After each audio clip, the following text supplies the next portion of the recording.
করব এবং সেই লক্ষ্যে এনসিপি কাজ করে যাচ্ছে। এবং আমরা বলেছি যে 1971 সালে মুক্তিযুদ্ধের মধ্য দিয়ে আমরা একটি স্বাধীন রাষ্ট্র পেলেও আমাদের যে সার্বভৌমত্ব, সেই সার্বভৌমত্ব বারবার হুমকির মুখে পড়েছে। আমাদের যে গণতান্ত্রিক প্রতিষ্ঠানসমূহ বারবার ভেঙে পড়েছে। আমরা একটি গণতান্ত্রিক সংবিধান গড়ে তুলতে পারিনি। একটি একদলীয় সংবিধানের মাধ্যমে ফ্যাসিজম এবং একদলীয় স্বৈরতন্ত্রের বীজ বপন করা হয়েছিল। ফলে আমরা বলেছি যে একটি নতুন প্রজাতন্ত্র আমাদের গড়তে হবে এবং তার জন্য একটি নতুন সংবিধান এবং গণপরিষদ নির্বাচনের প্রয়োজন। সেই জায়গা থেকে আমরা সেকেন্ড রিপাবলিকের কথা বলেছি এবং আমরা সেই লক্ষ্যে কাজ করে যাচ্ছি।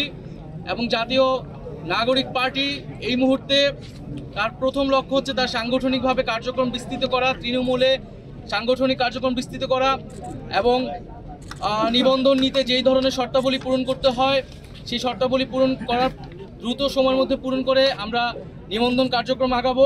এ মাসের মধ্যে আমরা আমাদের গঠনতন্ত্র যে প্রণয়নের কাজ, সেই প্রণয়নের কাজটি আমরা শুরু করব এবং আমাদের আজকের এই স্মৃতিসৌধে শ্রদ্ধাঞ্জলি নিবেদনের পরে আমরা রায়েরবাজার যাব, যেখানে আমাদের যে জুলাই অভ্যুত্থানে যারা শহীদ হয়েছে সেই শহীদদেরকে আমরা শ্রদ্ধা নিবেদন করব। শহীদদের প্রতি আমাদের যে 71-এর শহীদ এবং জুলাইয়ের শহীদ, তাদের প্রতি শ্রদ্ধা নিবেদন করেই, তাদের আত্মত্যাগকে স্মরণ করেই আমরা আমাদের যাত্রা শুরু করছি।